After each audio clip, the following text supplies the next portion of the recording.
Do you ever feel like you want love and connection, but at the same time push people away? If emotional closeness makes you feel uncomfortable, you might have avoidant attachment style.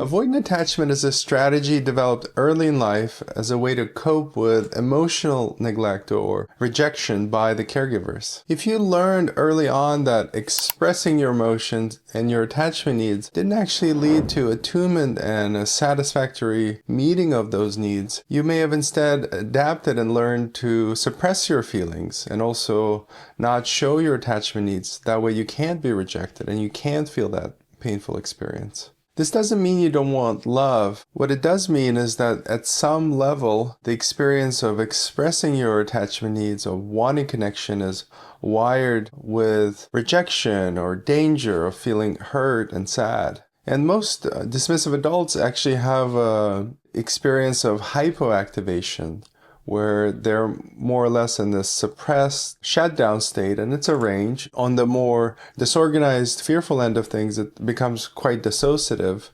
And on the organized end, which is what we're talking about here, it's really almost like not a whole lot of feeling are happening.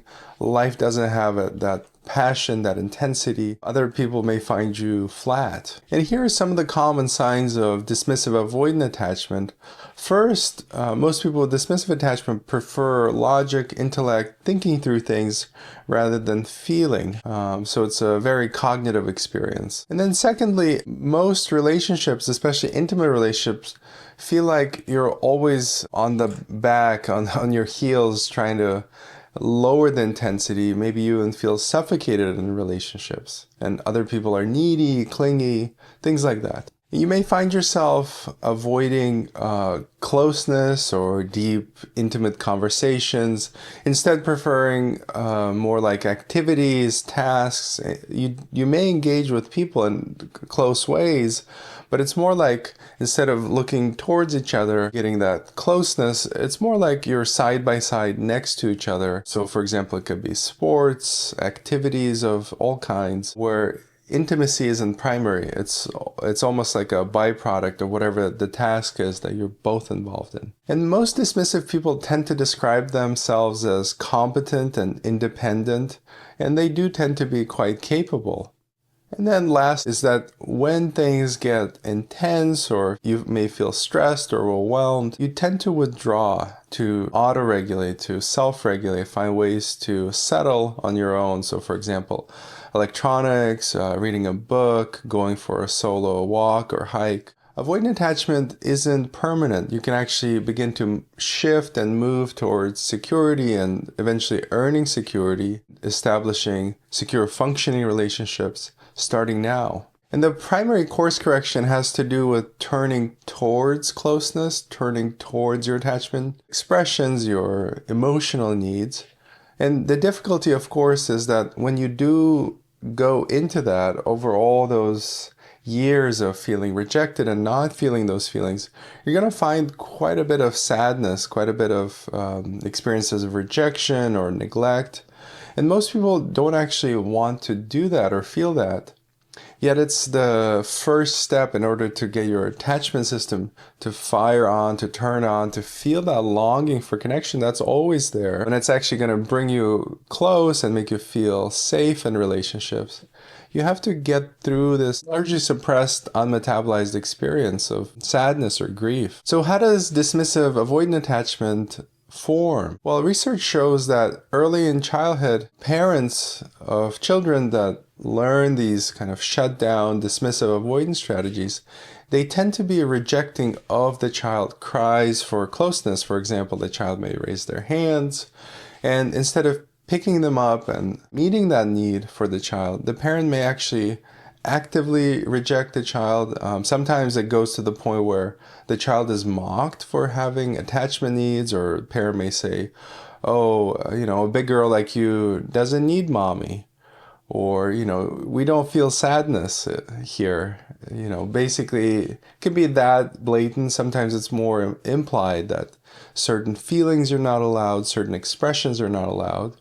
And each time the child does that, whatever it may be, it could be the expressions on their face, their body, all kinds of things, they experience that, a child largely can't control. Over time, they learn that it's actually better, less painful. They conserve more energy if they just don't express that, because if they don't, then they don't get rejected. They don't feel that pain. So instead, it's this process of suppression and shutting down, and over months and years, it essentially leads to this deactivated attachment system and almost like feeling out of touch with yourself or with your emotional life. And it's largely protective. And instead, what these children, even very early on at 1 year old, what they tend to prioritize, so instead of directing attention towards attachment, towards their emotions and needs, they tend to prioritize things like toys and exploring the room and directing attention actively away from attachment and emotional needs. And from the outside, this may look great. Well, this child is, playful or exploring.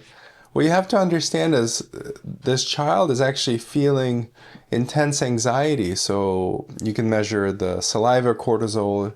You can measure the skin conductance to evaluate the levels of stress and anxiety. And these children, even though they may look flat or not be actively expressing distress and playing with their toys, they're actually feeling a lot of anxiety. So over time, this leads to defensive self-reliance. So it's not this sense of a healthy, happy self that can both function in relationships and can go out and do all kinds of play, exploration, experiment, and fail. It's really a rigid way of moving away from people and being hyper-independent, and then as a way to not feel into the sadness. And sometimes it's even a kind of shame that needing others or feelings is a no-no. It's like a shameful experience that, oh, I'm having feelings right now, or I want somebody. I need to stop that. I need to drop that. And over time, this leads to avoiding intimacy, suppressing emotions, and generally prioritizing achievement and independence over connection. And here's the catch of this strategy. It does work. You do minimize the amount of rejection you feel, but you also miss out on all the potential connection and the intimacy you could have if you did turn towards relationships. So how do you begin to turn towards relationships and turn the attachment system back on, to begin to feel in the body, to have that liveliness expression? So here's 4 proven strategies to do that. First, you just want to generally notice what happens when, say, in any kind of relationship, could be even at work, the topic of feelings comes up, or your inner experience. Do you find yourself starting to shut down? Do you feel irritated, upset, almost like somebody's violating a boundary, like, don't go there, don't make me feel things, that's offensive to me. So you want to begin to learn and explore your inner world, which is really a big deal because dismissive people tend to be so oriented towards the world and this kind of pseudo or secondary type of exploration where it is achievement oriented, and dismissive people do tend to do well, but the types of things they explore are largely about social status or high value things that may not feel like they're personally meaningful, but it's almost like, well, in a rote way, I know that these things are valuable, so I'll go after it. So it could be money, status, kind of symbolic things that should feel good. And then eventually that may be converted into some kind of relationship. So you want to begin to track what makes you now want to turn inside, what's so dangerous about feelings or your inner experience. And then why do you push out? What's out there for you? And surprisingly, most dismissive avoidant adults tend to actually be able to feel their feelings. It's not that they're bad at doing so. They've just habitually trained themselves to not do it, to actively turn away from feelings. So you just want to begin with a simple practice of turning towards your feelings, in small doses that you can tolerate. Don't push yourself too much. And it can be like a task, a small task. So say pick a time, an amount, you're going to do it. And you do it, and once you feel like, okay, that's about as much as I can do, just notice what that was like, what kind of information you got about yourself. Almost treat it practically, like just another task you're doing.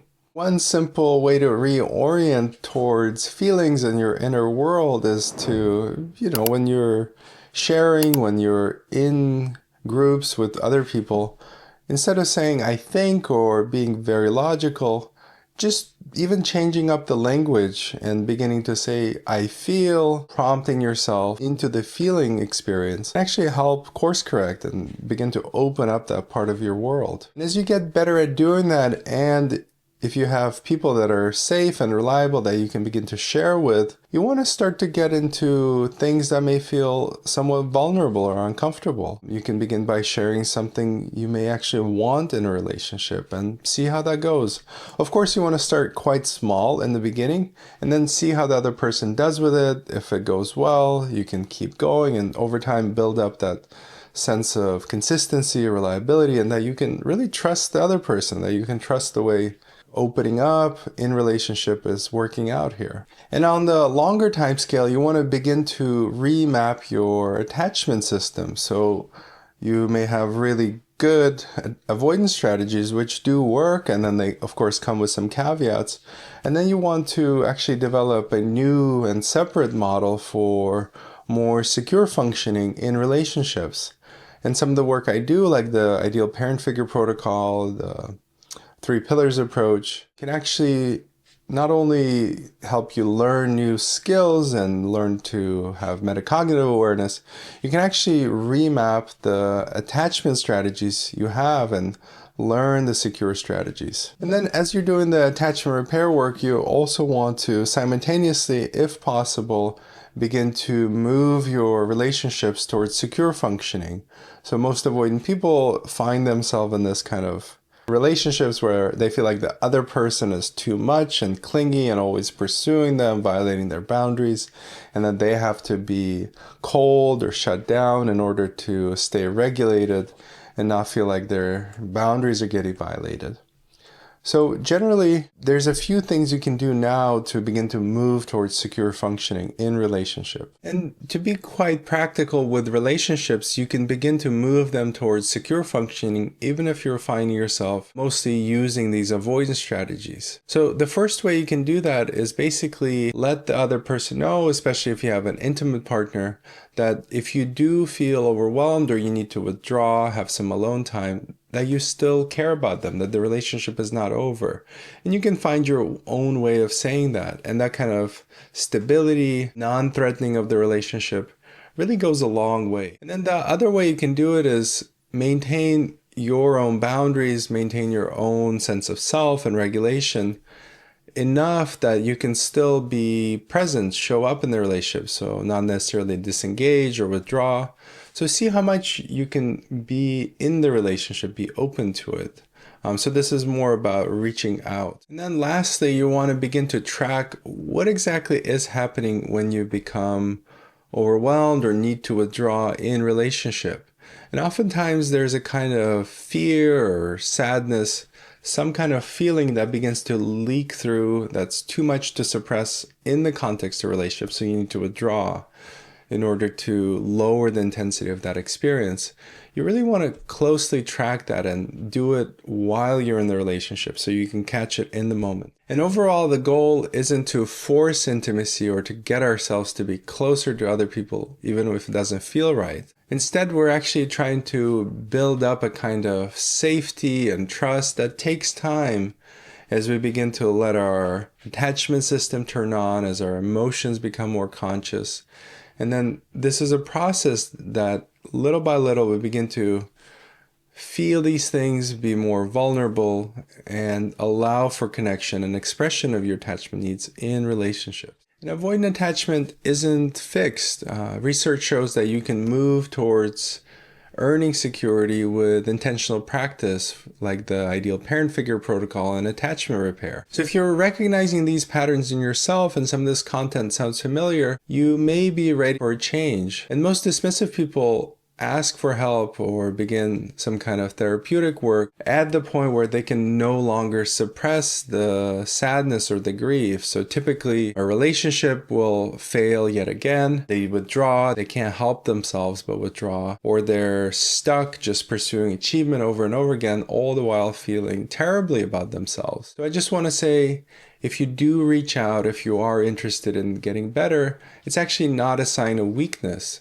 There may be this kind of implicit bias where independence is so prioritized, and that feeling, any kind of negative feeling, is almost like disappointment or shameful, that it's really okay. And sometimes it really takes someone to get to that point before they can ask for help. If you do want more support, you can check out more about my work at mindfulattachmentcoaching.com. We offer specialty attachment repair services and also group courses to learn more about attachment theory and attachment repair.